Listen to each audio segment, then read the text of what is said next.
Corazón de Edmundo de Amichis. Mes de marzo. Jueves 2. Las clases nocturnas. Ayer noche me llevó mi padre a ver las aulas de los adultos de la escuela Baretti, que es la nuestra. Ya estaban todas iluminadas y los obreros comenzaban a entrar. Al llegar, encontramos al director y a los maestros encolerizados porque momentos antes habían roto a pedradas los cristales de una ventana.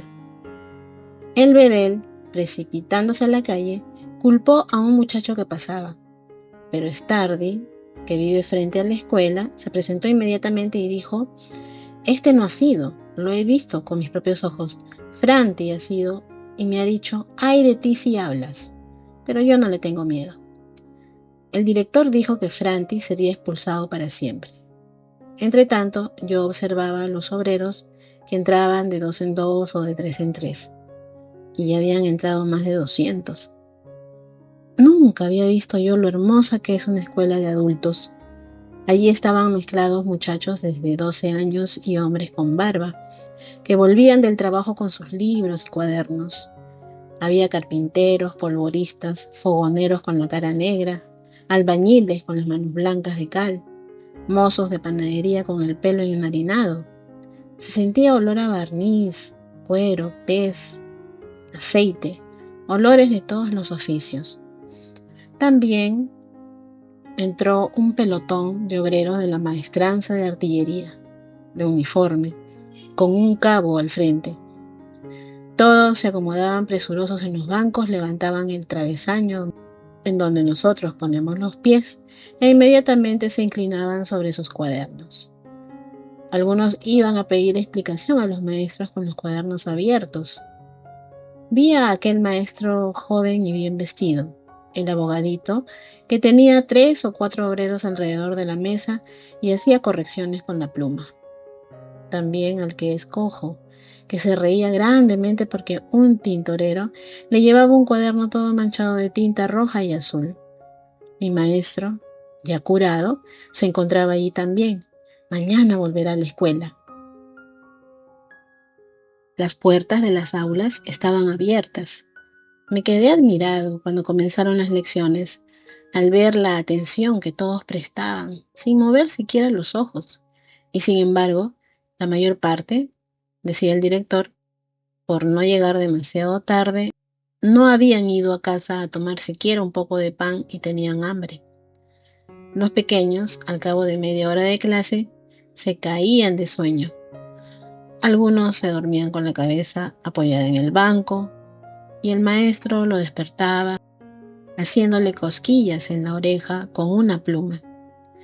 Los mayores no, estaban bien despiertos, oyendo la lección con la boca abierta sin pestañear.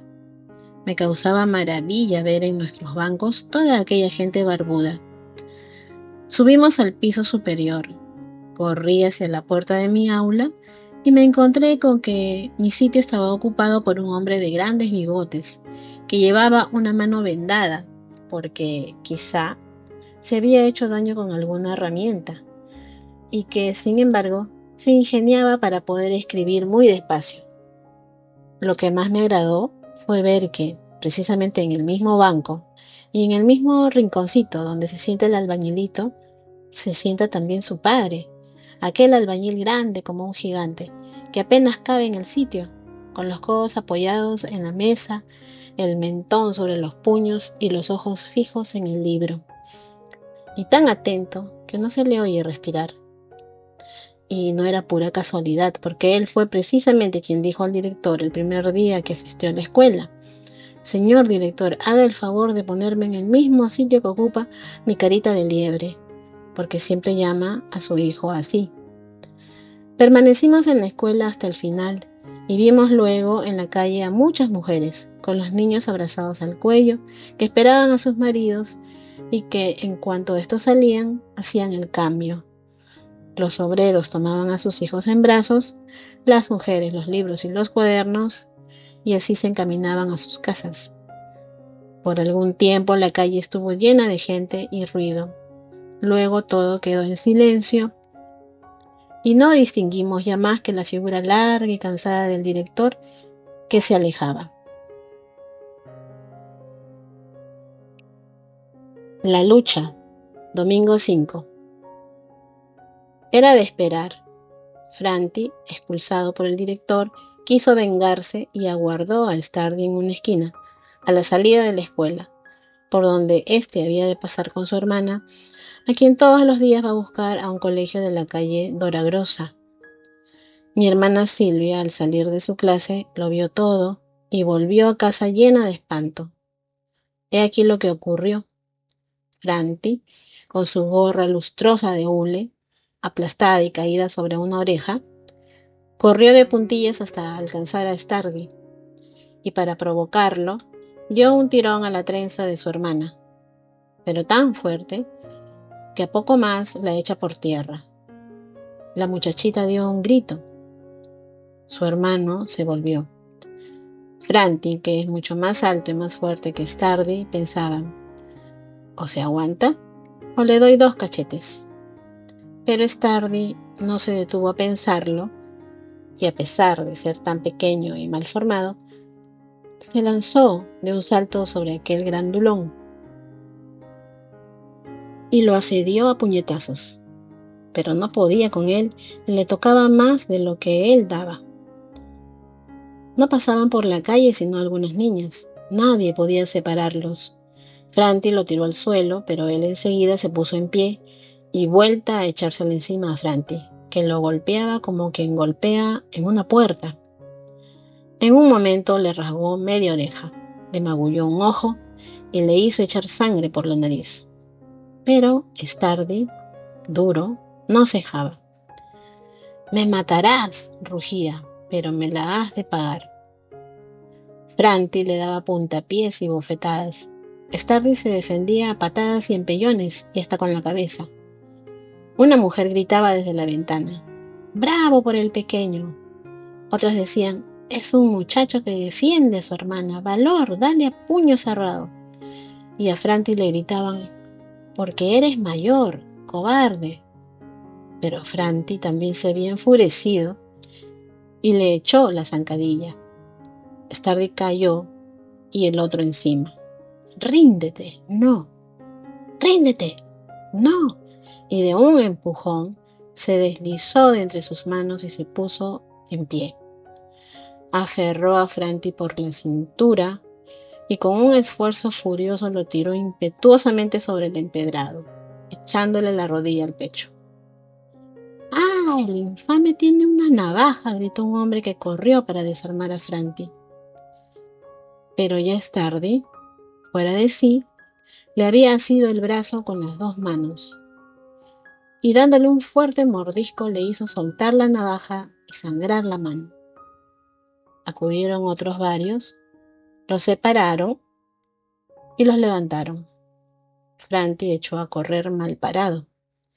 Stardi permaneció en el sitio con la cara arañada y con un ojo magullado, pero vencedor, al lado de su hermana, que lloraba, mientras otras niñas recogían los cuadernos y los libros desparramados por el suelo. «Bravo por el pequeño», decían alrededor, «que ha defendido a su hermana». Pero Stardi, que pensaba más en su cartera que en su victoria, se puso luego a examinar uno por uno los libros y los cuadernos para ver si faltaba alguno o se habían estropeado. Los limpió con la manga, miró el cartapacio, puso todo en su sitio y luego, tranquilo y serio como siempre, dijo a su hermana, «Vamos pronto, que tengo que hacer un problema con 4 operaciones». Lunes 6. Padres de los chicos. Esta mañana estaba el grueso padre de Stardi esperando a su hijo, temiendo que se encontrase a Franti de nuevo. Pero dicen que Franti no volverá más, porque lo meterán en la cárcel. Había muchos padres esta mañana. Entre otros, se hallaba el revendedor de leña, el padre de Coretti, que es el retrato de su hijo, esbelto, alegre, con sus bigotes aguzados y un lacito de 2 colores en el ojal de la chaqueta. Yo conozco a casi todos los padres de los muchachos, de verlos siempre por allí.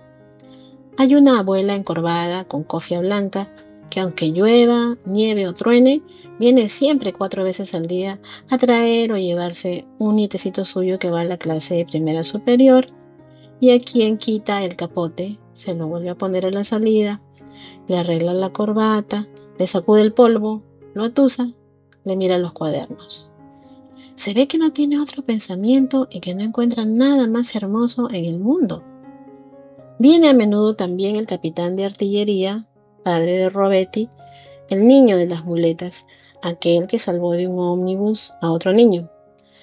Y luego que todos los compañeros de su hijo le hacen al pasar una caricia, el padre devuelve la caricia y el saludo sin olvidarse de nadie.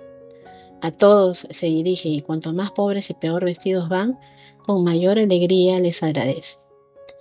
A veces también se ven cosas tristes. Un caballero que no venía ya, porque hacía un mes que se le había muerto un hijo y que mandaba a la portera a recoger a otro. Volvió ayer por primera vez y al ver al aula y a los compañeros de su pequeñuelo muerto, se metió en un rincón y prorrumpió en sollozos, tapándose la cara con las manos. El director lo tomó del brazo y lo llevó a su despacho. Hay padres y madres que conocen por su nombre a todos los compañeros de sus hijos, muchachas de la escuela inmediata y alumnos del instituto que vienen a esperar a sus hermanos. Suele venir también un señor viejo, que era coronel, y cuando a algún muchacho se le cae un cuaderno o un portaplumas en medio de la calle, él lo recoge. No faltan tampoco señoras elegantes que hablan de cosas de la escuela con pobres mujeres de pañuelo a la cabeza y cesta al brazo, diciendo: ha sido terrible esta vez el problema. Esta mañana tenía una lección de gramática que no se acababa nunca. Si hay un enfermo de una clase, todas lo saben, y cuando está mejor, todas se alegran.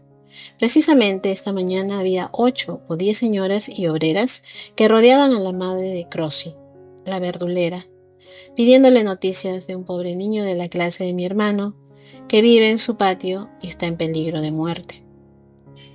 Parece que la escuela hace a todos iguales y amigos a todos.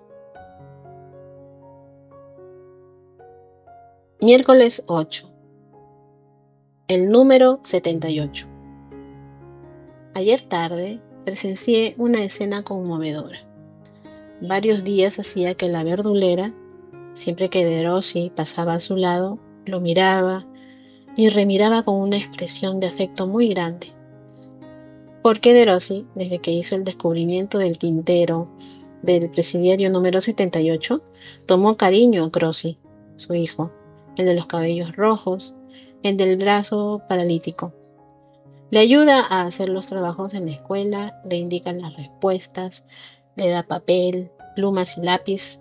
En suma, lo trata como un hermano, como para compensarlo de aquella desgracia de su padre, que de alguna manera le toca y que él no sabe. Habían pasado varios días en que la verdulera miraba a Derossi como queriendo tragárselo con los ojos, porque es una buena mujer, que no vive más que para su hijo. Como Derossi es el que lo ayuda y gracias a él hace buen papel en la escuela, siendo Derossi un señor y el primero de la clase, le parece a ella un rey, un santo. Sus ojos daban a entender que quería decirle algo, pero le daba vergüenza. Finalmente, ayer por la mañana, se armó de valor y lo detuvo delante de una puerta. Dispénseme, señorito, usted que es tan bueno y quiere tanto a mi hijo, hágame el favor de aceptar este pequeño recuerdo de una pobre madre. Y sacó de su cesta de verdura una cajita de cartón blanca y dorada. Derossi se puso como la grana y amable, pero resuelto, la rehusó, diciendo: désele usted a su niño, yo no acepto nada. La mujer quedó contrariada y pidió perdón, balbuceando. No creía ofenderlo, si no son más que caramelos. Pero Derossi repitió la negativa meneando la cabeza. Entonces ella sacó tímidamente de la cesta un manojo de rabanillos y le dijo: Acepte al menos estos, que son frescos, para llevárselos a su madre. Derossi contestó sonriendo. No, gracias, no quiero nada. Haré siempre lo que pueda por Crossi, pero no debo aceptar nada. Gracias, de todos modos. Pero, ¿no se ha ofendido usted? Preguntó la pobre mujer con ansiedad. Derossi sonrió de nuevo y dijo no, y se fue, mientras ella exclamaba alegremente.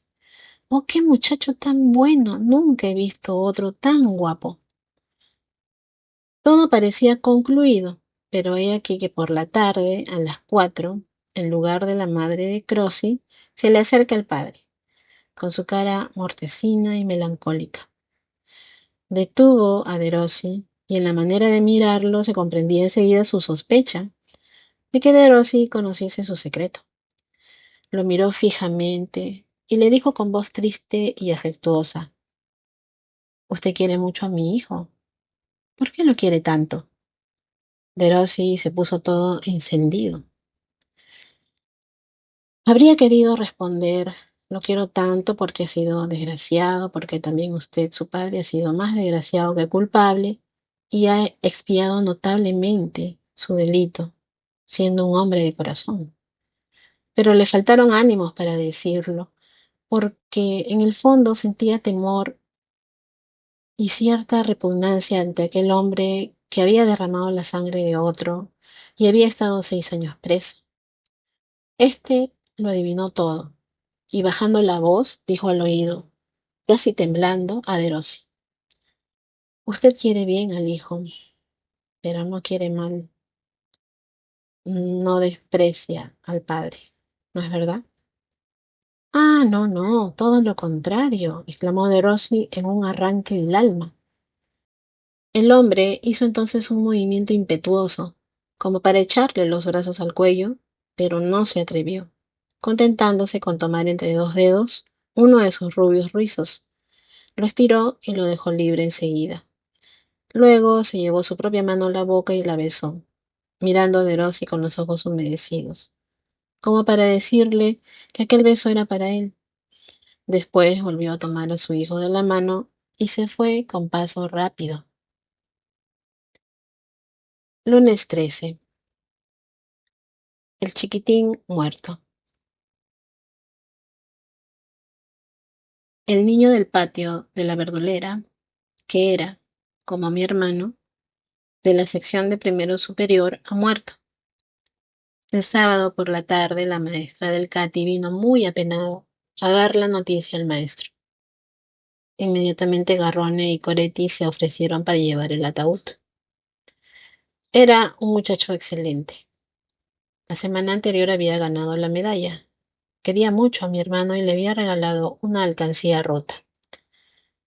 Mi madre le hacía caricias siempre que lo encontraba.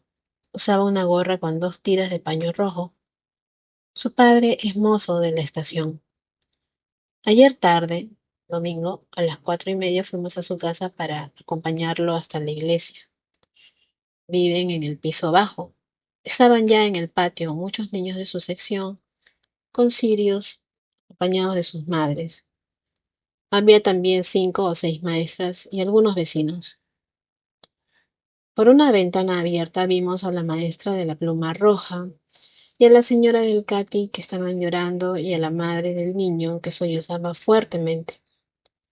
2 señoras, madres de 2 compañeros de escuela del muerto, habían llevado sendas con guirnaldas de flores. A las 5 en punto nos pusimos en camino. Iba delante un muchacho que llevaba la cruz, luego el cura, enseguida la caja, una caja muy pequeña. Pobre niño, cubierta de paño negro y con las guirnaldas de las 2 señoras. A un lado del patio habían prendido la medalla y 3 menciones honoríficas que el muchacho había ganado durante el curso. Conducían el ataúd Garrone, Coretti y 2 muchachos del patio. Detrás venía, en primer lugar, la señora del Cati, que lloraba como si el muerto fuera hijo suyo. Luego otras maestras. Y finalmente los muchachos, entre los cuales había algunos muy pequeños con sus ramitos de violetas en las manos, dando la otra a sus madres, que llevaban las velas por ellos. Miraban atónitos al féretro, y oí que uno de ellos decía: ¿Y ahora ya no vendrá más a la escuela? Cuando el pequeño ataúd fue sacado del patio, un grito desesperado se oyó en la ventana. Era la madre del niño, a quien hicieron retirar al interior enseguida. En la calle encontramos a los muchachos de un colegio que iban de dos en dos, y al ver el féretro con la medalla y a las maestras, se quitaron todos sus gorras. Pobre chiquitín, se fue a dormir para siempre con su medalla. Ya no veremos más su gorrilla con las tiras rojas. Estaba bien, y a los 4 días murió.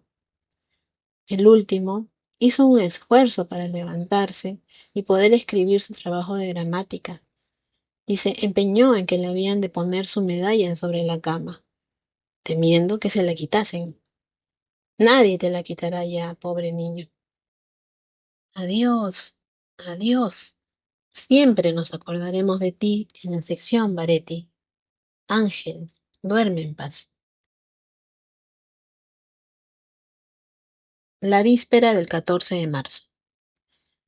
Hoy ha sido un día más alegre que ayer, 13 de marzo, víspera de la distribución de premios en el Teatro Víctor Manuel, la fiesta grande y hermosa de todos los años. Esta vez no han sido designados al azar los muchachos que deben ir al palco escénico para entregar los diplomas de los premios a los señores que hacen la distribución. El director vino esta mañana al final de la clase y dijo: Muchachos, una buena noticia. Y llamó enseguida: Corazzi. Este, el calabrés, se levantó. ¿Quieres ser uno de los que mañana en el teatro entreguen los diplomas a las autoridades? El calabrés dijo que sí. Está bien, repuso el director. De esta manera tendremos también un representante de Calabria. Será cosa hermosa.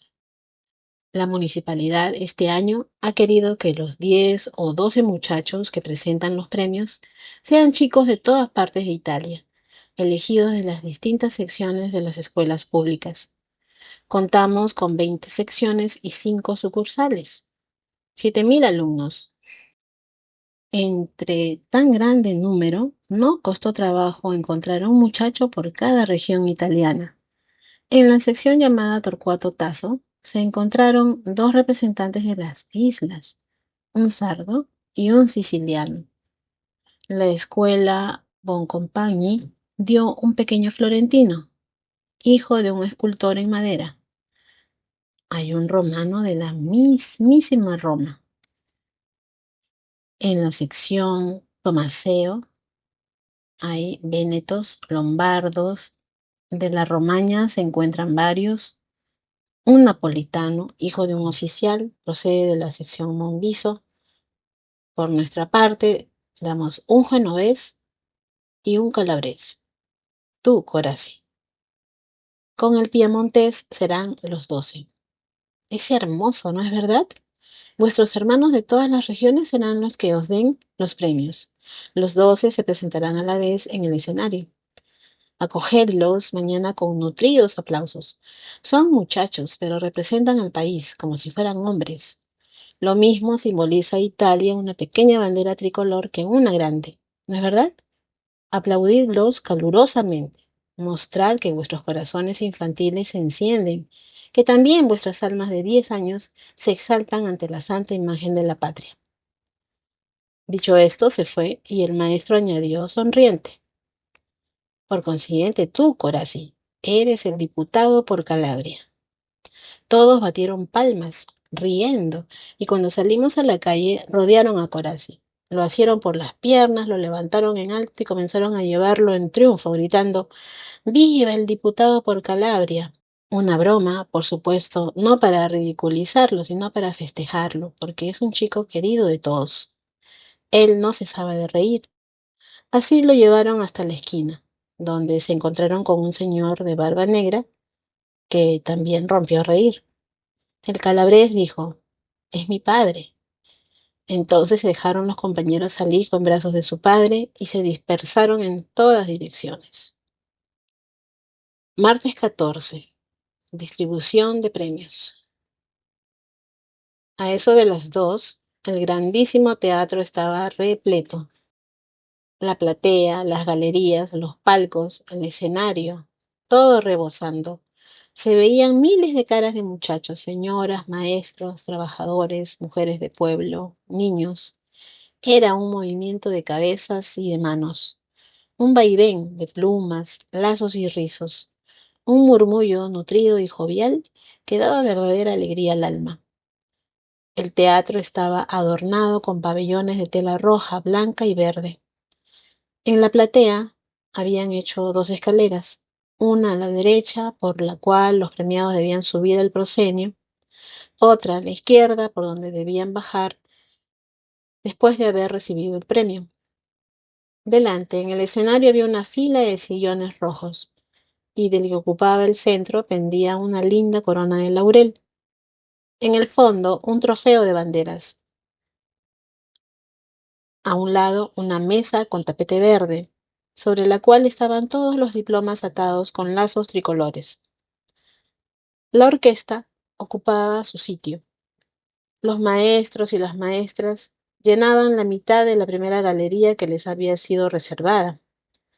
Las butacas estaban atestadas de cientos de muchachos que habían de cantar con los papeles de música en la mano. Por todas partes veíanse ir y venir maestros y maestras que arreglaban las filas de los premiados y a las madres que daban el último toque a los cabellos y a las corbatas de sus niños. Apenas entré con mi familia en el palco, vi en el de enfrente a la maestrita de la pluma roja que reía con sus hermosos hoyuelos en las mejillas, y con ella a la maestra de mi hermano y a la monjita vestida de negro, y a mi buena maestra de la sección superior, pero tan pálida, pobrecilla, y tosiendo tan fuerte que se oía de todas partes. Mirando a la platea me encontré con la simpática carota de Garrone. Algo más allá vi a Garoffi, con su nariz de gavilán, que se agitaba mucho por recoger listas impresas de los que iban a ser premiados, y de las cuales había reunido un gran fajo para hacer sin duda algún tráfico de los suyos, que mañana sabremos. Cerca de la puerta estaba el vendedor de leña con su mujer, ambos vestidos de día de fiesta, y su hijo, que tiene tercer premio en la sección segunda. Me quedé maravillado al ver que no llevaba la gorra de piel de gato ni el chaleco de punto de color de chocolate. Estaba vestido como un señorito. En la galería alcancé a ver por un momento a Butini, con su gran cuello bordado. Luego desapareció. También estaba en un palco de proscenio, lleno de gente, el capitán de artillería, el padre de Robetti, el niño de las muletas, el que se quedó cojito. Al dar las 2, la banda tocó, y en el mismo momento subieron por la escalerilla de la derecha el síndico, el prefecto, el asesor, el proveedor y muchos otros señores vestidos todos de negro, que fueron a sentarse en los sillones rojos colocados en el proscenio. La banda cesó de tocar. Se adelantó el director de la escuela de canto con una batuta en la mano. A una señal suya, todos los muchachos de la platea se pusieron en pie, y a otra comenzaron a cantar. Eran 700 los que cantaban una bellísima canción.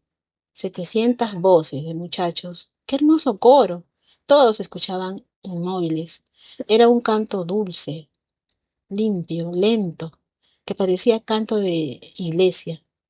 Cuando callaron, todos aplaudieron. Después reinó completo silencio.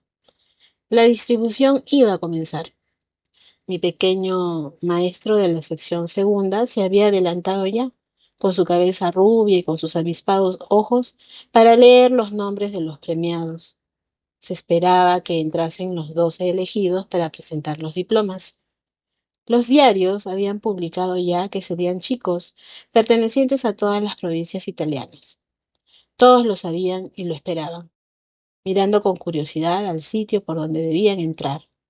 también el síndico y los demás señores. En todo el teatro imperaba profundo silencio.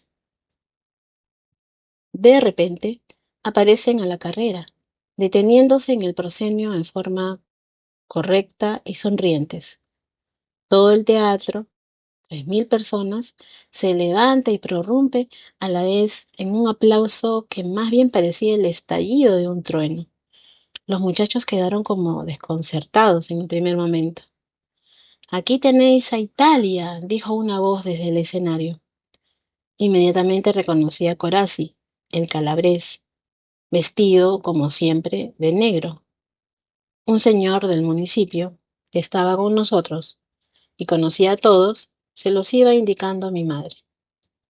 Aquel pequeño rubio es el representante de Venecia. El romano es aquel otro alto y con pelo rizado. Había 2 o 3 vestidos de señoritos. Los demás eran hijos de obreros, pero bien ataviados y limpios. El florentino, que era el más pequeño, llevaba una faja azul en la cintura. Pasaron todos delante del síndico, quien fue besándolos en la frente uno a uno, mientras otro señor que estaba a su lado le iba diciendo por lo bajo y sonriendo los nombres de las ciudades: Florencia, Nápoles, Boloña, Palermo, y a cada uno que desfilaba el teatro entero aplaudía. Luego se colocaron todos al lado de la mesa verde para ir recogiendo los diplomas. El maestro empezó a leer la lista, diciendo las secciones, las clases y los nombres, y comenzaron a subir por su orden los premiados. Apenas habían subido los primeros, cuando empezó a oírse detrás del escenario una música muy suave de violines, que duró todo el tiempo que tardaron en desfilar los agraciados. Tocaban un aire gracioso y siempre igual, que semejaba un murmullo de muchas voces apagadas. Las voces de todas las madres y de todos los maestros y maestras, como si todos a una diesen consejos, suplicasen o reprendiesen amorosamente. Mientras tanto, los premiados pasaban uno tras otro delante de los señores sentados, que les presentaban los diplomas y les decían alguna palabra afectuosa o les hacían alguna caricia.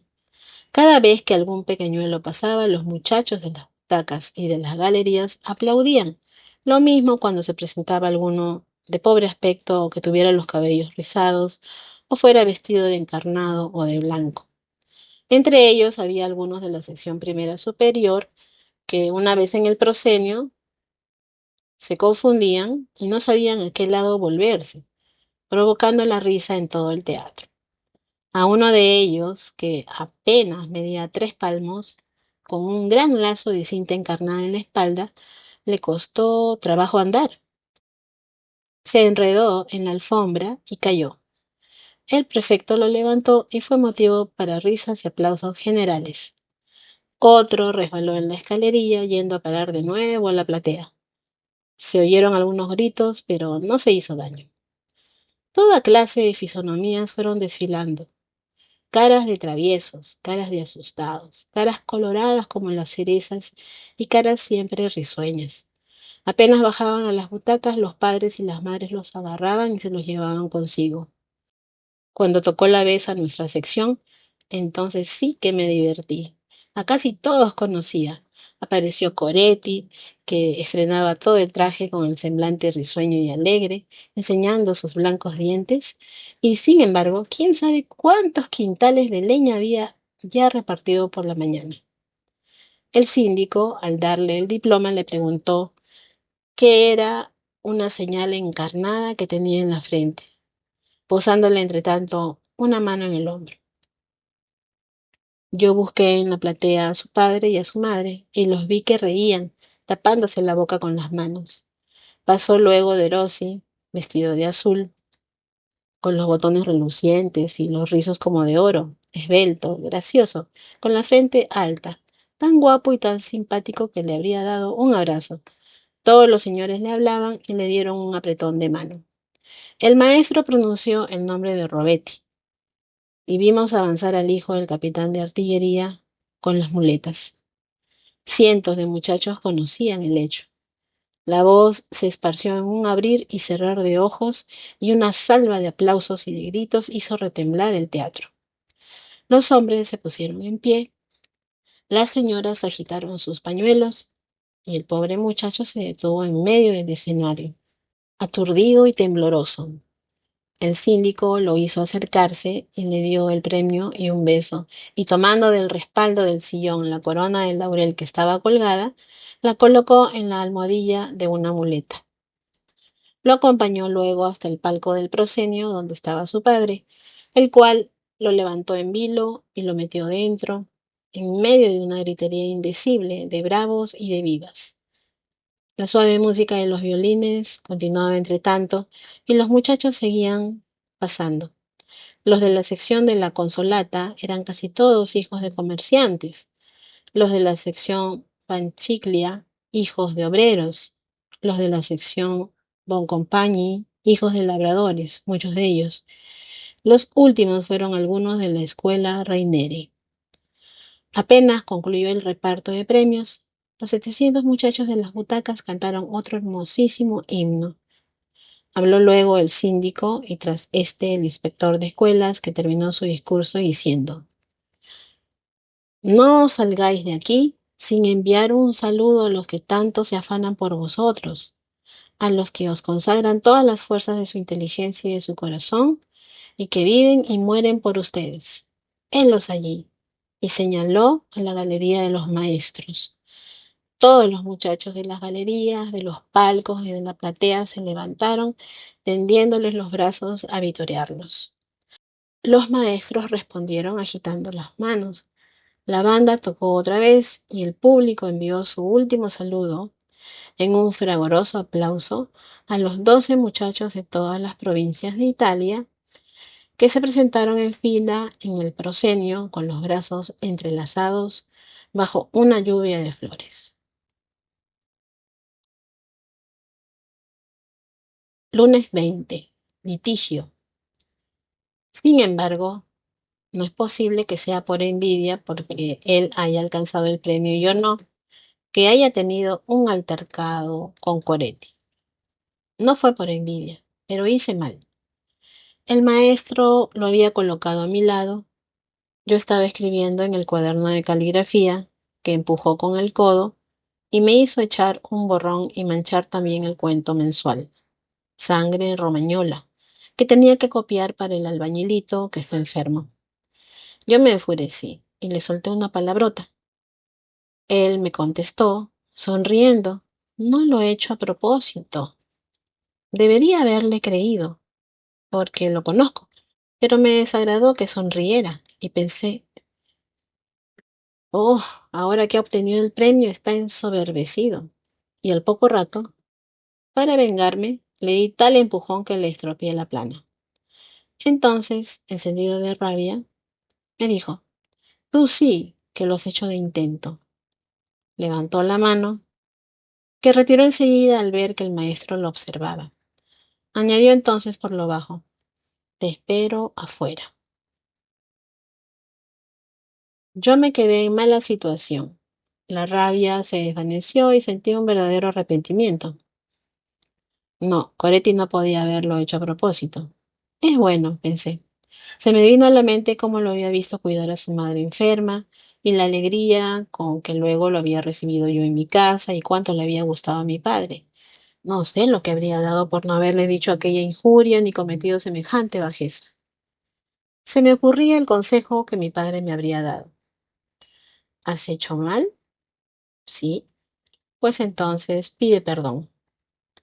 No me atrevía a hacerlo así, porque me avergonzaba el tener que humillarme. Lo miraba de reojo, veía su chaqueta de punto descosida por la espalda. Quién sabe, quizás por la mucha leña que había tenido que llevar. Sentía que lo quería de veras y me decía a mí mismo: valor. Pero la palabra perdóname no pasaba de la garganta. Él también, alguna que otra vez, me miraba de reojo, pero más bien me parecía apesadumbrado que rabioso. En tales ocasiones también yo lo miraba hosco, para dar a entender que no tenía miedo. Él me repitió: Ya nos veremos afuera. Y yo, sí que nos veremos afuera. Pero no cesaba de pensar lo que mi padre me había dicho una vez.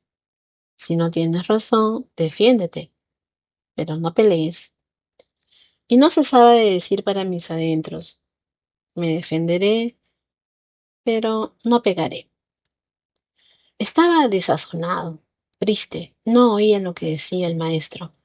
Al fin llegó la hora de salida. Cuando me encontré solo en la calle, noté que él me seguía. Me detuve y lo esperé con la regla en la mano. Se acercó él y yo levanté la regla. No, Enrique, dijo él con su bondadosa sonrisa. Seamos tan amigos como antes. Me quedé aturdido por un momento y luego sentí como si una mano me empujase por las espaldas hasta encontrarme en sus brazos. Me abrazó y me dijo, basta de trifulcas entre nosotros, ¿no es verdad? Nunca jamás, nunca jamás, le respondí, y nos separamos contentos. Pero cuando llegué a casa y se lo conté todo a mi padre, creyendo que le agradaría, me sentó muy mal y me replicó, tú debías haber sido el que primero tendiera la mano, puesto que tú habías cometido la falta. Luego añadió, no debiste levantar la regla sobre un compañero mejor que tú, sobre el hijo de un soldado. Y tomándome la regla de la mano, la hizo pedazos y la tiró contra la pared. Viernes 24. Mi hermana. ¿Por qué, Enrique, después de que nuestro padre te censuró el haberte portado mal con Coretti, has hecho todavía contra mí aquella acción? No te puedes imaginar la pena que he tenido. ¿No sabes que cuando tú eras un niñito estaba al lado de tu cuna horas y horas en vez de ir a divertirme con mis amigas? Cuando estabas malo, todas las noches saltaba de la cama para ver si ardía tu frente.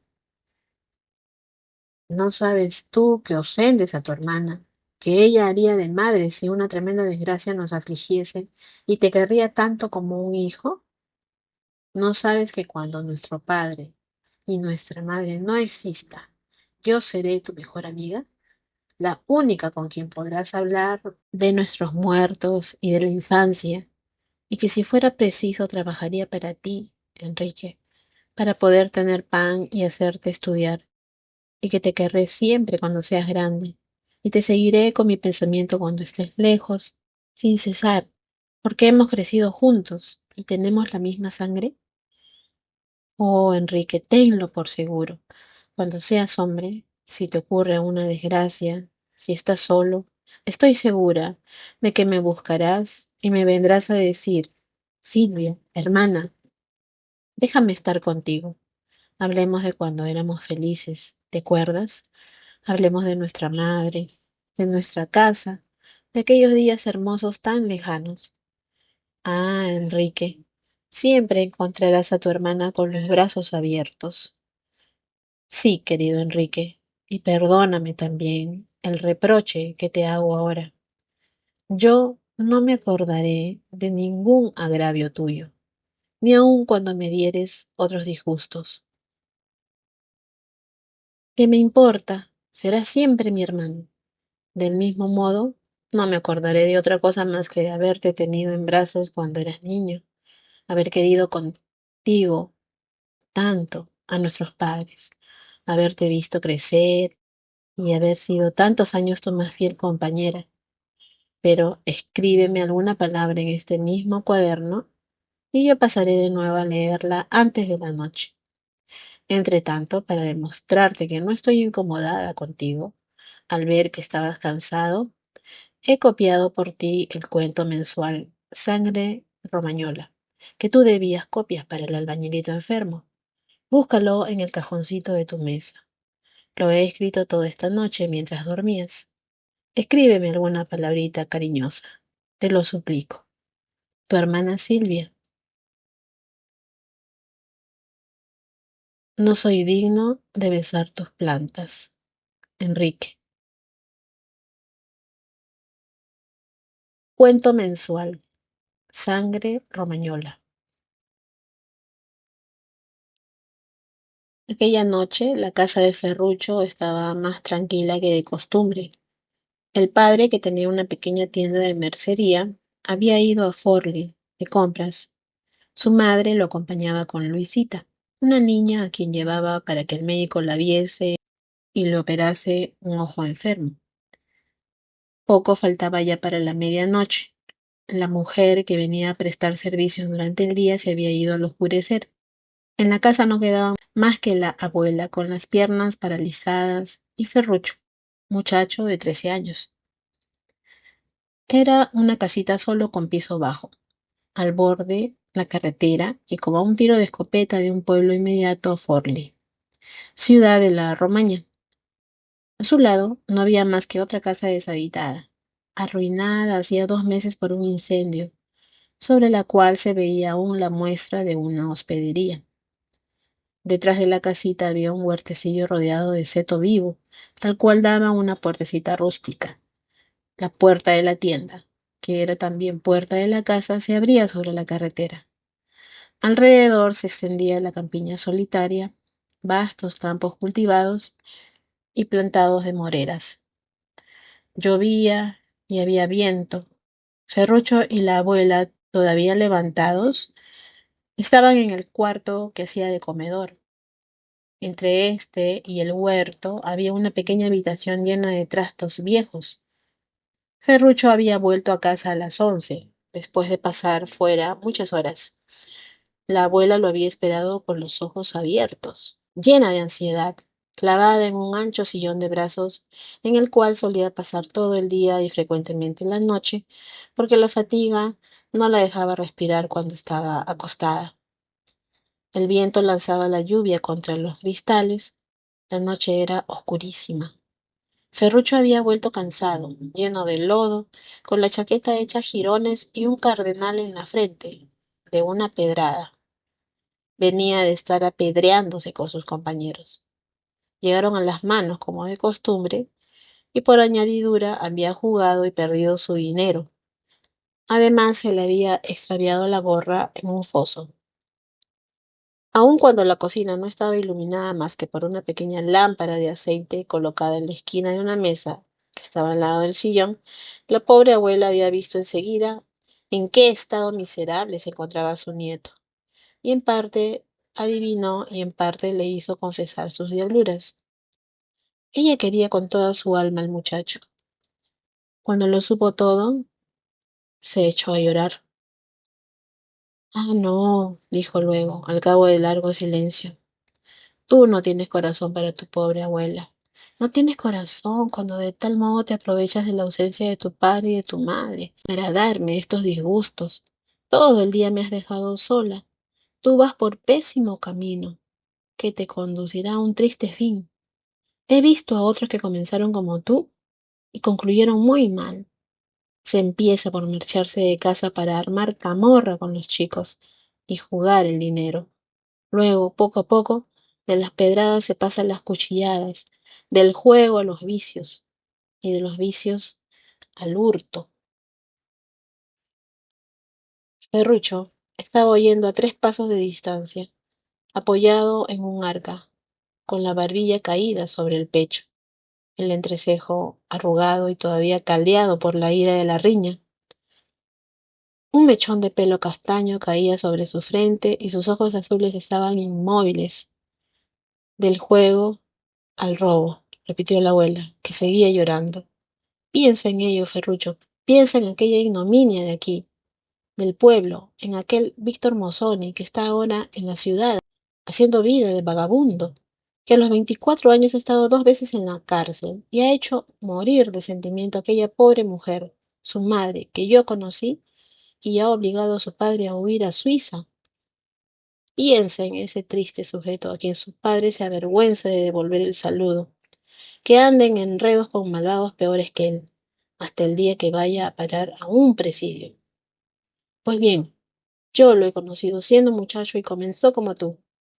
Piensa que puedes reducir a tu padre y a tu madre a los extremos en que él puso a los suyos. Ferrucho callaba. En realidad sentía contristado el corazón, pues sus travesuras se derivaban más bien de superabundancia de vida y de audacia que de mala índole. Su padre lo tenía mal acostumbrado precisamente por esto, porque, considerándolo en el fondo capaz de los más hermosos sentimientos y esperando ponerlo a prueba de acciones varoniles y generosas, le dejaba a rienda suelta, en la confianza de que por sí mismo se haría juicioso. Era, en fin, bueno más bien que malo, pero obstinado y muy difícil, aun cuando estuviese con el corazón oprimido por el arrepentimiento, para dejar escapar de su boca aquellas palabras que nos obligan al perdón. Sí, he hecho mal, no lo haré más, te lo prometo. Perdóname. Tenía el alma llena de ternura, pero el orgullo no le consentía dejarla rebosar. Ah, Ferrucho, continuó la abuela, viéndolo tan callado, no tienes ni una palabra de arrepentimiento. ¿No ves en qué estado me encuentro reducida? Que me podrían ya enterrar. No deberías tener corazón para hacerme sufrir, para hacer llorar a la madre de tu madre, tan vieja, con los días contados, a tu pobre abuela que siempre te ha querido tanto, que noches y noches enteras te mecía en la cuna cuando eras niño de pocos meses y que no comía por entretenerte. Tú no sabes. Lo decía siempre. Él será mi último consuelo. Y ahora me estás haciendo morir. Daría de buena voluntad la poca vida que me resta por ver que te has vuelto bueno, obediente, como en aquellos días cuando te llevaba al santuario. ¿Te acuerdas, Ferrucho? Que llenabas mis bolsillos de piedrecillas y hierbas y yo te volvía a casa en brazos dormido. Entonces querías mucho a tu pobre abuela. Ahora que estoy paralítica y que necesito de tu cariño, como el aire para respirar, porque no tengo otro en el mundo y soy una pobre mujer medio muerta. Dios mío, Ferrucho iba a lanzarse hacia su abuela, vencido por la emoción, cuando le pareció oír un ligero rumor, cierto rechinamiento en el cuarto inmediato, aquel que daba sobre el huerto, pero no comprendió si eran las maderas sacudidas por el viento u otra cosa. Puso el oído alerta, la lluvia azotaba los cristales, el ruido se repitió. La abuela lo oyó también.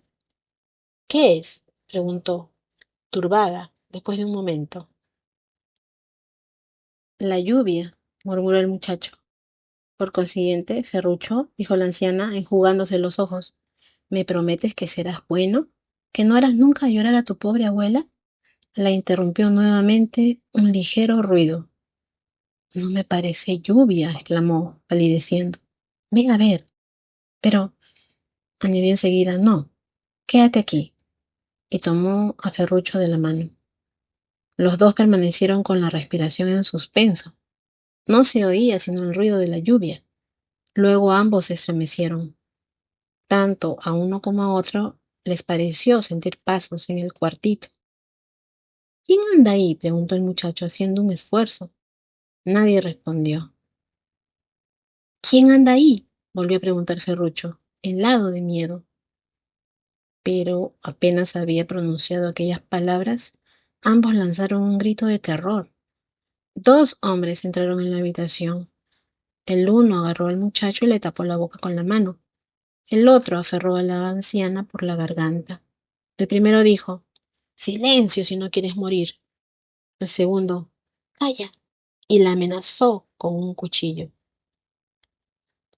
Uno y otro llevaban un pañuelo oscuro sobre la cara, con dos agujeros delante de los ojos. Durante un momento no se oyó más que la entrecortada respiración de los cuatro y el rumor de la lluvia. La anciana apenas podía respirar de fatiga. Tenía los ojos fuera de las órbitas. El que tenía sujeto al chico le dijo al oído, ¿dónde tiene tu padre el dinero?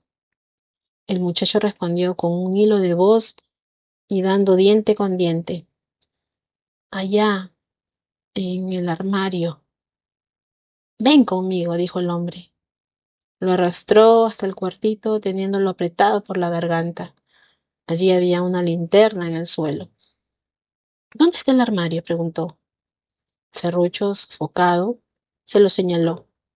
Entonces Para estar seguro del muchacho, el hombre lo arrodilló delante del armario y apretándole el cuello entre sus piernas para poder sofocarlo, se gritaba, y teniendo el cuchillo entre los dientes y la linterna en una mano, sacó del bolsillo con la otra un hierro aguzado que metió en la cerradura, forcejeó, rompió, abrió de par en par las puertas, revolvió furiosamente todo, se llenó las faltriqueras, cerró, volvió a abrir y rebuscó. Luego asió de nuevo al muchacho por la garganta y lo llevó a donde el otro tenía aún asida a la señora, convulsa, con la cabeza hacia atrás y la boca abierta. Este preguntó en voz baja, ¿encontraste? El compañero respondió, encontré, sí, y añadió, vigila la puerta. El que tenía sujeta a la anciana corrió a la puerta del huerto a ver si oía algo, y dijo desde el cuartito con voz que pareció un silbido, ven. El otro, que aún no había soltado a Ferrucho, enseñó el puñal al muchacho y a la anciana, que abría los ojos, y dijo antes de acudir, ni una voz o vuelvo atrás y los degüello. Y los miró fijamente a los dos. En el mismo momento se oyó a lo lejos, por la carretera, un cántico de muchas voces.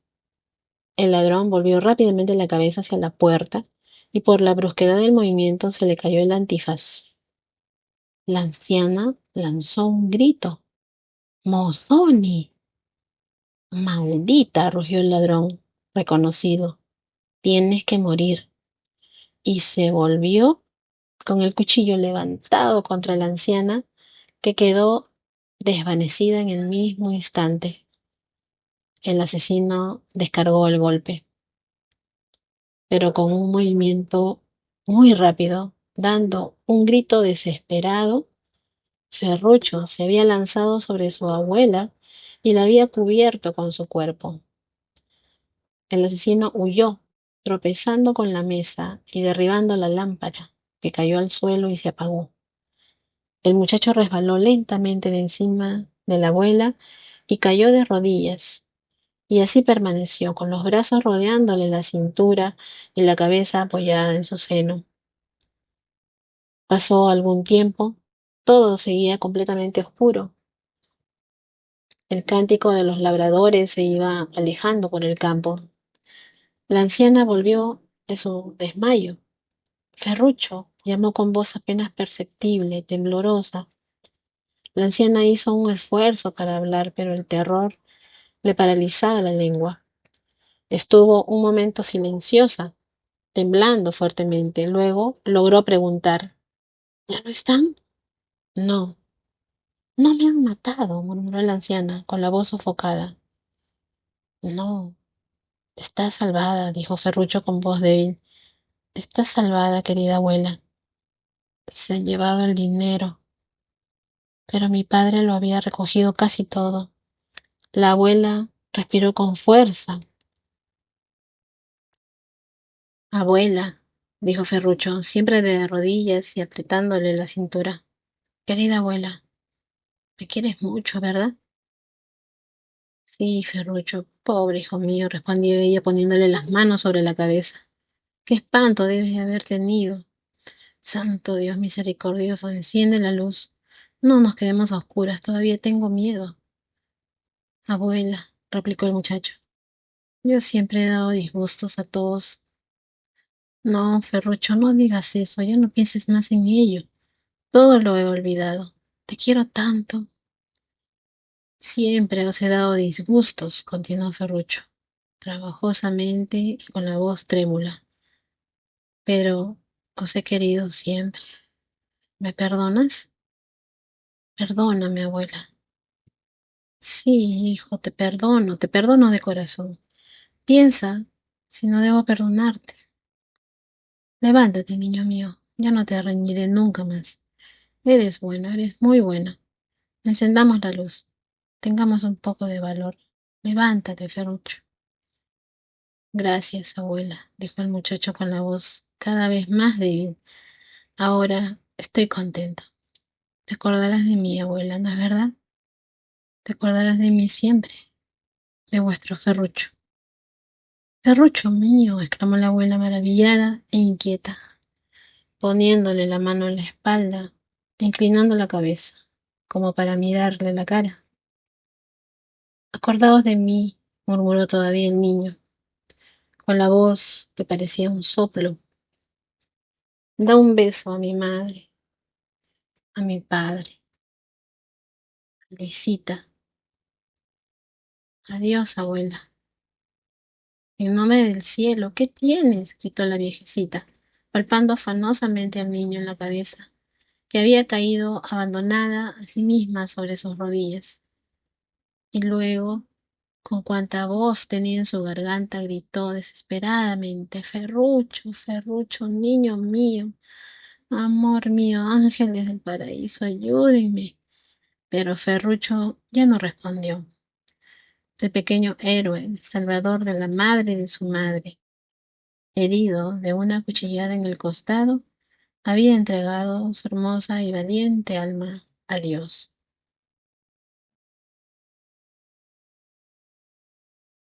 Martes 28. El albañilito moribundo. El pobre hijo del albañil está gravemente enfermo. El maestro nos dijo que fuésemos a verlo y convinimos en ir juntos Garrone, Derossi y yo. Stardi habría venido también, pero como el maestro nos encargó la descripción del monumento a Cavour, quería verlo para hacerla más exacta. Solo para probarlo, invitamos al soberbio novice, que nos contestó no, sin más. Bottini se excusó también, quizá por miedo a mancharse el vestido de cal. Nos fuimos allá al salir de la clase a las 4. Llovía a cántaros. Garrone se detuvo de pronto, diciendo con la boca llena de pan: ¿Y qué compramos? Y hacía sonar 2 monedas en el bolsillo. Pusimos otras 2 más y compramos 3 naranjas grandes. Subimos a la buhardilla. Delante de la puerta, Derossi se quitó la medalla y la guardó en el bolsillo. Le pregunté por qué. No sé, respondió. Para no presentarme así, me parece más delicado entrar sin medalla. Llamamos. Nos abrió el padre, aquel hombrón que parecía un gigante. Tenía la cara desencajada y estaba como espantado. ¿Quiénes sois? Preguntó. Garrone respondió.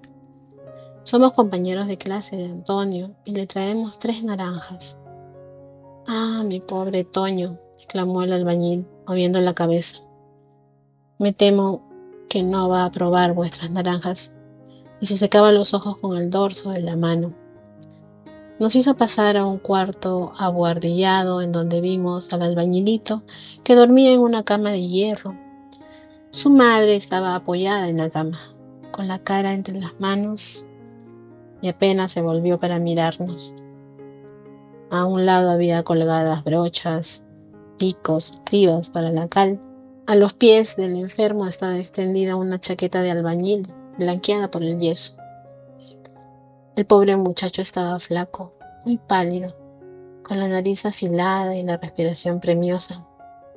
Oh, querido Toño, compañero mío, tan bueno, tan alegre, qué pena verte así. Cuánto había dado por verte poner el hociquito de liebre. Pobre albañilito. Garrone le dejó una naranja sobre la almohada, junto a la cara. El aroma lo despertó. La tomó, pero luego la abandonó y se quedó mirando fijamente a Garrone. Soy yo, dijo este, Garrone. ¿Me conoces? Él sonrió, con una sonrisa apenas perceptible. Levantó con dificultad la mano y se la presentó a Garrone, que la tomó entre las suyas. Apoyó contra ella sus mejillas y le dijo: Ánimo, ánimo, albañilito, te pondrás bueno pronto. Volverás a la escuela y el maestro te pondrá cerca de mí. ¿Estás contento? Pero él no respondió. La madre estalló en sollozos. Mi pobre Toño, tan guapo, tan bueno, y Dios me lo quiere arrebatar. Cállate, le dijo el albañil, desesperado. Cállate por el amor de Dios, o pierdo la cabeza. Luego, dirigiéndose a nosotros angustiosamente: Marchaos, muchachos, gracias. marchaos. ¿Qué queréis hacer aquí? Gracias, volved a casa. El enfermo había cerrado los ojos y parecía muerto. ¿Podemos servirles en algo?, preguntó Garrone. No, hijo mío, gracias. Vayan a casa. Y repitiendo esto, nos empujó hasta el descansillo de la escalera y cerró la puerta. Pero apenas habíamos bajado la mitad de los escalones cuando lo oímos gritar. ¡Garrone! ¡Garrone! Subimos volando los tres. ¡Garrone!, gritó el albañil con el semblante descompuesto. Te ha llamado por tu nombre. 2 días hacía que no hablaba y te ha llamado 2 veces. Quiere que estés con él. Ven enseguida. Ah, santo Dios, si fuera una buena señal. Hasta la vista, nos dijo Garrone. Ya me quedo. Y entró en la casa con el padre. Derossi tenía los ojos llenos de lágrimas. Yo le dije, ¿lloras por el albañilito? Si ya ha hablado, se va a curar. Así lo creo, respondió Derossi, pero no pensaba ahora en él. Pensaba en lo bueno que es y en el alma tan hermosa que tiene Garrone. El conde de Cabur, miércoles 29. Tienes que hacer la descripción del monumento al conde de Cabur. Puedes hacerla, pero quién era el conde de Cabur es lo que ahora no puedes comprender. Sabes solamente lo siguiente. Fue durante muchos años primer ministro del Piamonte. Fue quien mandó el ejército piamontés a Crimea para levantar con la victoria de Cernaya nuestra gloria militar, caída en la derrota de Novara. Fue quien hizo bajar de los Alpes 150.000 franceses para arrojar a los austríacos de Lombardía. Quien gobernó Italia en el período más solemne de nuestra revolución, quien dio en aquellos años el más poderoso impulso a la santa empresa de la unidad de la patria, con su claro ingenio, su constancia invencible, su laboriosidad fuera de los humanos límites. Muchos generales pasaron horas terribles sobre el campo de batalla, pero él las pasó más terribles aún en su gabinete, cuando su enorme empresa podría venirse a tierra de un momento a otro, como frágil edificio sacudido por un terremoto. Pasó horas de lucha, noches de angustia, con la razón perturbada y la muerte en el corazón. Este trabajo gigantesco y tempestuoso le aportó 20 años de vida. Sin embargo, devorado por la fiebre que lo debía llevar al sepulcro, luchaba todavía desesperadamente con la enfermedad para poder hacer algo por su patria. Es extraño, decía con dolor en su lecho de muerte. Ya no sé leer, no puedo leer. Mientras le extraían sangre y la fiebre aumentaba, pensaba en Italia y decía imperiosamente, curadme, mi mente se oscurece, necesito todas mis facultades para poder ocuparme de graves asuntos. Cuando estaba en sus últimos momentos y toda la ciudad se agitaba y el rey no se apartaba de su cabecera, decía con angustia, tengo muchas cosas que deciros, majestad, muchas cosas que haceros ver, pero estoy enfermo, no puedo, y se desconsolaba. Siempre su pensamiento febril volaba tras el Estado, a las nuevas provincias italianas que se habían unido a nosotros, a tantas otras cosas que quedaban por hacer. Cuando el delirio se apoderaba de él, decía, educad a la infancia. Exclamaba entre las angustias de la muerte, educad a la infancia y a la juventud. Gobernad con la libertad. El delirio crecía, la muerte se le venía encima y él invocaba con ardientes palabras al general Garibaldi, con el cual había tenido disentimientos, y a Venecia y a Roma, que todavía no eran libres. Tenía vastas visiones del porvenir de Italia y de Europa. Soñaba con una invasión extranjera, preguntaba dónde estaban los cuerpos del ejército y los generales. Temblaba por nosotros todavía, por su pueblo. Su mayor dolor, ¿comprendes?, no era que le faltara la vida, sino ver que se le escapaba a la patria, que aún tenía necesidad de él y por la cual había consumido en pocos años las fuerzas desmedidas de su prodigioso organismo. Murió con el grito de batalla en la garganta y su muerte fue grande como su vida. Ahora, piensa un poco, Enrique. ¿Qué es nuestro trabajo que nos parece tan pesado? ¿Qué son nuestros dolores, nuestra misma muerte frente a los trabajos, a los afanes formidables, a las tremendas agonías de aquellos hombres sobre cuyo corazón pesa un mundo? Piensa en eso, hijo mío, cuando pases por delante de aquella imagen de mármol y dile desde el fondo de tu corazón: yo te glorifico, tu Padre.